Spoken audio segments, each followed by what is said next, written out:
Pai do Senhor, meus irmãos, sejam bem-vindos ao nosso devocional. Hoje é dia 31 de outubro, quinta-feira, último dia do mês.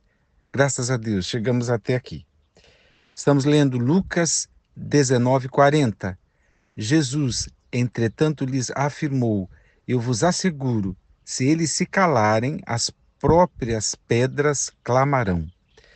Esta ocasião em que Jesus está entrando como chamamos, a sua entrada triunfal em Jerusalém, com aquele reconhecimento público de que ele era o Messias. E o povo começou a falar, inclusive, as palavras dos profetas. Bendito, Hosana, é aquele que vem em nome do Senhor. Bendito seja o filho de Davi, Hosana, né? Então, estas expressões incomodaram mais uma vez, os fariseus, os escribas, e eles ficaram tão incomodados com aquele movimento, com aquela glorificação, que eles tinham já um certo receio, porque a essa altura da, da, do ministério de Jesus, Jesus, se falarmos em termos de fama, ele já estava muito afamado, muito conhecido. E o povo, a maioria, agora fala a respeito de Jesus, que ele é o Messias, mas todo mundo já o reconhecia como um profeta, como alguém obediente a Deus, filho de Deus, próximo de Deus. Alguma referência muito boa já era dada a Jesus por parte do povo por causa dos milagres que ele fazia. E os fariseus sabiam disso e não queriam bater de frente. Então eles vêm para o lado de Jesus, como quem quer obrigar a Jesus a fazer com que eles se calem. Mas assim, manda eles pararem com isso. Repreende, né? Repreende os teus discípulos. E aí Jesus responde, esse verso que está aqui. Eu vos asseguro que se eles se calarem, as próprias pedras clamarão. É, essa palavra, todo mundo que pensa nela, pensa muitas coisas. Há quem olhe o aspecto proverbial, né, de que Jesus está usando apenas uma força de expressão. Há quem pense que Jesus está demonstrando a sua divindade, que se ele quisesse realmente as pedras clamariam, né, coisas inanimadas poderiam tomar vida se ele quisesse, e de fato se ele quisesse, mas acho que não se aplica ao que Jesus quis dizer. Mas é fato que se ele quisesse, qualquer coisa aconteceria, né? Há quem pense que Jesus está fazendo uma referência às aplicações que se faz hoje, né? Se a igreja não pregar o evangelho, Deus levanta pessoas improváveis, Deus levanta o ímpio, Deus levanta a pedra, tal. Mas aqui Jesus não está falando à igreja, não está falando da proclamação do evangelho, são todos assuntos importantes, mas não é o que está acontecendo aqui. O que leva, o que levou Jesus a dizer o que disse é a importância do ato, ou seja, aquele reconhecimento, né? Aquele louvor, aquela adoração que fizeram, era inevitável que não fosse feita, porque era necessário que fosse feita, né? Por causa, para cumprir a profecia da entrada dele sobre um jumentinho, tudo isso estava escrito, né? Nas profecias do Antigo Testamento. Então, estas coisas tinham que acontecer e esse reconhecimento tinha que acontecer, a ponto de Jesus dizer, olha, esse louvor, ele vai acontecer, se eles se calarem, vai acontecer de qualquer jeito, até as pedras vão clamar. Ou seja, esse reconhecimento vem e é impossível que não venha. É mais ou menos isso, né? Aí, Outros, quando olham para o contexto, a gente pensa um pouco mais sobre esta multidão e sobre estas palavras de Jesus. Porque essa multidão acerta em cheio, né? Acerta o alvo quando diz que Jesus é o Messias, proclama Jesus Messias, mas na verdade eles não compreendem bem o que significa ser Messias. O Salvador do mundo, eles não compreendiam. Eles compreendiam num viés nacionalista, em algo fechado para resolver uma questão dos judeus em relação ao Império Romano. O que eles pensam do Messias é um Messias libertador, não dos nossos pecados ou dos pecados de todo mundo, mas do jugo do qual eles viviam, pagando impostos, etc., a Roma. Então, a proclamação, nota 10. O entendimento sobre o que eles estão fazendo, nota 0, né? É tanto que Jesus era para estar contente, ó, finalmente, né? Se fosse o contrário, Jesus era para estar contente, feliz, ó, finalmente me reconheceram, né? Não. O texto continua, verso 41, diz assim: quando ia chegando, porque aqui é a entrada de Jerusalém, entrada na cidade, quando ia chegando, assim que viu a cidade, Jesus começou a chorar sobre ela e proclamou: ah, se tu compreendesses neste dia, sim, tu também, o que traz a paz. No entanto, agora isto está encoberto aos teus olhos. Em outras palavras, se você entendesse o que vocês estão louvando, o que vocês estão falando, né? Se vocês compreendessem, né? Jesus então está dizendo, vocês estão proclamando, ok, mas vocês não estão entendendo.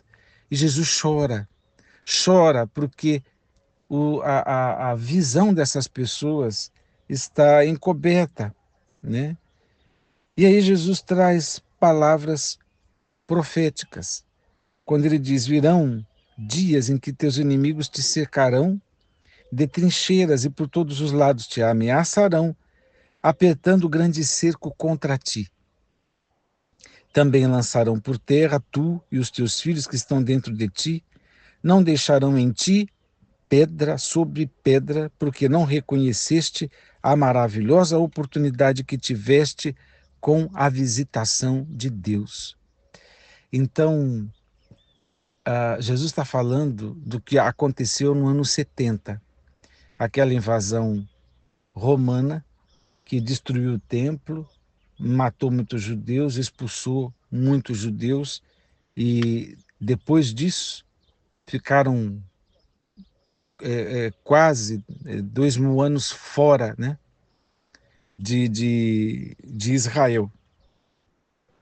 Percebe que Jesus chora. Não consigo dizer exatamente o porquê, mas tem um misto de estar diante de um povo que está falando com a boca, mas o coração está longe, né?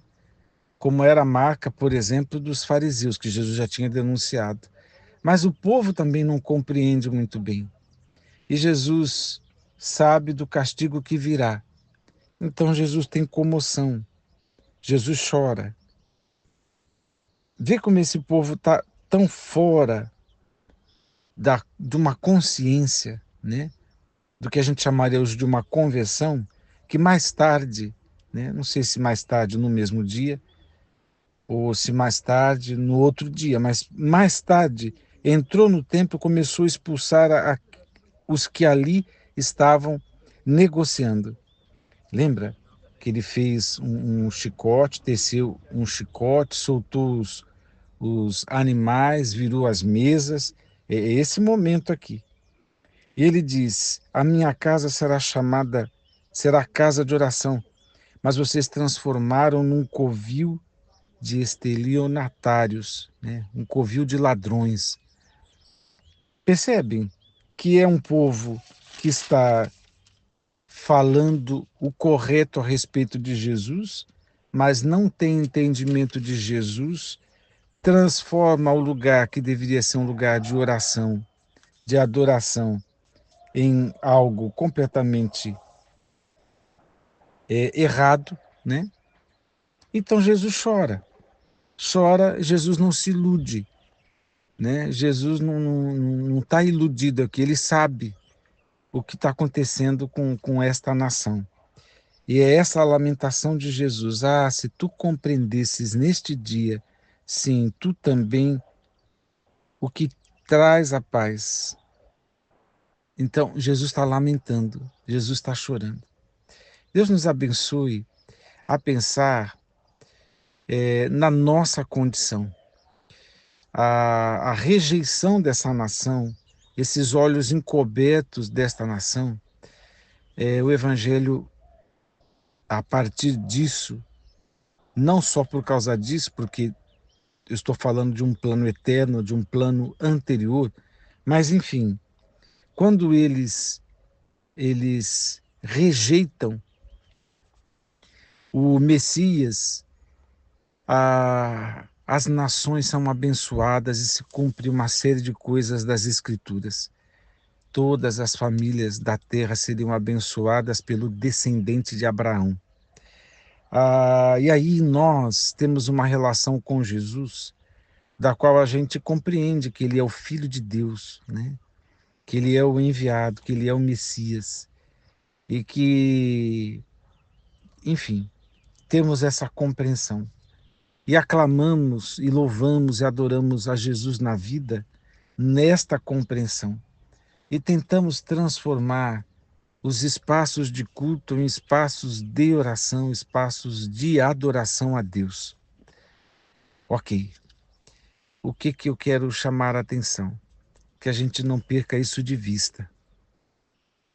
Porque reconhecer Jesus, aquele momento, era importante na trajetória de Jesus, o reconhecimento dele como Messias e a sua entrada triunfal em Jerusalém. Se eles não reconhecessem, até as pedras clamariam, porque tinha que acontecer.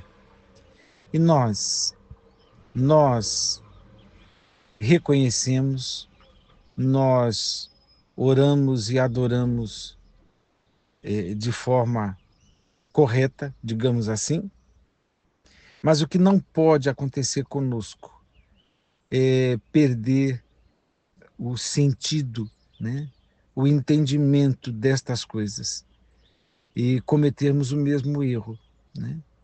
De ter uma relação com Jesus de palavras, de um reconhecimento, mas que não é uma entrega total, de um reconhecimento, mas que não é uma adoração total. Deus nos ajude a sermos integrais, a, a compreendermos o que Deus faz nos nossos dias e nas nações.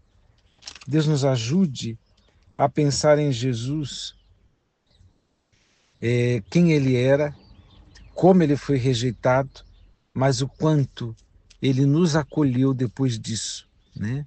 Pela pregação do Evangelho, por meio da igreja primitiva, por meio dos apóstolos. Para que nós hoje o aclamássemos como Messias, como Filho de Deus e tivéssemos as posturas corretas, a relação correta, a adoração, a oração, o louvor corretos. Deus te abençoe e a considerar o nosso grande privilégio, comparando com este momento aqui. Vamos orar. Pai eterno, graças te damos por Jesus. Queremos aclamá-lo todos os dias e dizer que ele é bem-vindo na nossa história, na nossa vida, dizer que ele é o bendito, que ele é o Messias e com todo o entendimento, que consigamos prosseguir conhecendo o Senhor, conhecendo a Jesus, conhecendo profundamente os mistérios, a beleza, o encantamento de Jesus. Que seja assim, Pai, sem nada encoberto, mas em verdade. Oro no nome de Jesus. Amém.